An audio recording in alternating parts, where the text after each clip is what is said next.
қаңтар қайталана ма дейсіз? Қайталануы әбден мүмкін. Бірақ ол қазақтың пайдасына шешіле ме? Әңгіме сонда. Жаңағы капитал билеген елде дегеннен кейін жалғастырып айтайын деген ойым. Біздің барлық капиталды бауырына басып алған биліктің қазаққа ешқандай қайыры болмай тұр қазір. Бұқара халық бодандықтан құтылған жоқ. Мына қылышынан қан тамған қандығалап билік күн өткен сайын қылпытып қанжары қайрап отыр. Қоғамды түбі жоқ түнекке түрмеге айналдырып бара жатыр. Енді қаңтар болған күнде де халықтың мына бағытымен халыққа, қазаққа қайыры болу қиын деп ойлаймын. Бұл бағытымен кете беретін болса, Қазақстанда ешқандай да болашақ болмайды. Қаңтар қырғынынан бері Қазақстанда ешқандай да жақсы жағына өзгеріс болған жоқ. Әрине теріс жағына болды. Регресс жағына өзгерістер болып жатыр. Қалай өзгеріс болады? Себебі режим бұрынғыдан да қатты репрессия жасап жатыр. Тотальный қысым жасап жатыр. Қаншама бас көтерген белсенділер сотталып кетті. Қарасаңыз, Талас Нұрпейісов, Әйгерім Тілеужандар, Марат Жыланбаевтар, Асқар Сембай, саяси көзқарасшы қазір түрмеде отыр.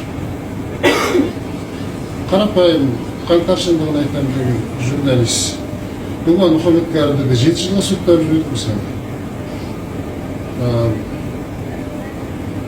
Соңғы кезде естіп отырмыз. Жаңаөзен Жадыра Досекеева деген қарындасымыздың басында қара бұлт үйіріліп жатыр екен. Бұның бәрі нені білдіреді? Бұның бәрі бас көтергеннің барлығын басын шауып, қит еткенді қиып салып, қымс еткенді қырқып түсіп отырған режимдің озбырланып бара жатқанын білдіреді. Енді қазір бұл елде датыңды айтсаң далдалын шығарады. Ақиқат, азаттықты сұрасаң атыласың, азаттықты талап етсең атыласың. Ақиқатты айтсаң абақтыда шірейсің, шындықты айтсаң шынжырдан босамайсың. Әділдікті талап етсең аңғыртаяқ кетпейді төменнен. Теңдікті талап етсең тепкіге ұшырайсың.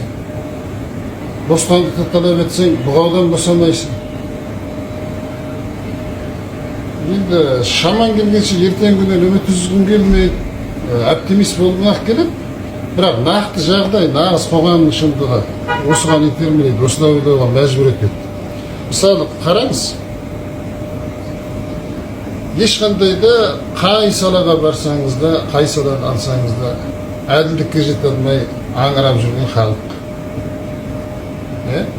Мәселен, жерлерде болсын, биліктің жоғарғы шаруасында болсын, билік әртүрлі бір арзан хайптармен, пиарлармен өтірік. Жалған декларациялармен жасырып жауып, бүркемелеп, негізі саяси өтіріктің құйрығы ұзын болады. Бір әшкере болса, екіншісі шыға береді. Биліктің қолында ресурс көп. Адами ресурс бар, административный, әкімшілік ресурс бар, қарулы ресурс бар, қаржылық ресурс бар, технологиялық ресурстар бар. Ресурс жетеді. Сол ресурстарын бәрін пайдаланып, өздерінің өтіріктерін, өздерінің қылмыстарын бүркемелеп жауып жасырумен айналысып отыр. Шындығын айтқанда. Ешқандай да халықтың мүддесіне жұмыс жасап жатқан жоқ деп есептеймін. Себебі бала күнімізде біз Кеңес одағының кезінде өмір сүрген адамбыз ғой енді. Бала күнімізде социалист Қазақстан, Лениншіл жас дейтін газеттерде бір кішкентай рубрика болатын. Айдар газеттің қазақша айтқанда Айдарда орындалып жүрмін қазір. Капитал билеген елде деген. Сол жаңағы шетелдерде әсіресе Американы әжуалап сондай бір материалдар жарияланатын саяси. Бізде қазір сондай капитал билеген елге айналдық.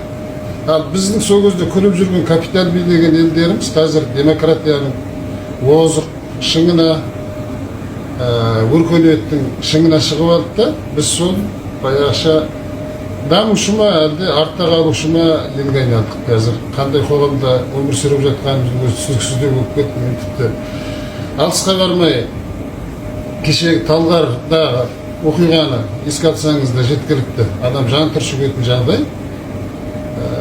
Сол Талгарда окуйганын өзү биздин коомдун бандиттик режимде экенин байкатып отур. Караңыз, мисалы 16 жашар баланы сондай айбандык менен өлтүрөт. Әке-шешесінің үйін өртеп жібереді. Оның бер жағында қылмысты ашпауға, бүркемелеуге неше түрлі құйтырқылықтар жасалып жатыр. Осының бәрі ойландырмай ма? Кез келген санасы сау, ойы озық, бір ояу адамды ойландырмай ма? Меніңше ойландыруға тиіс деп есептеймін. Болсаңыз, мен ешқашан да билікке ұмтылмайтын адам, біріншіден. Ал енді сіз енді айтып жатсыз, билікте болсаңыз не істер едіңіз? Әлде қалай билік қолға тиіп жатса, бұл жүйені төбірімен төңкеру керек. Түгел иллюстрация жасап, барлығын қайтадан қопарып, басын аяғын басына түгел тазалау керек. Барлық басынан шіріп, құйрығынан бастап тазалайды дейді ғой. Бұны басынан бастап тазалап түгел іріп-шіріген, құлайын деп тұрған режимді қуып шығу керек те. Орында адал адамдарды отырғызу керек. Елдің ішінде әлде арлы азаматтар, адал адамдар бар.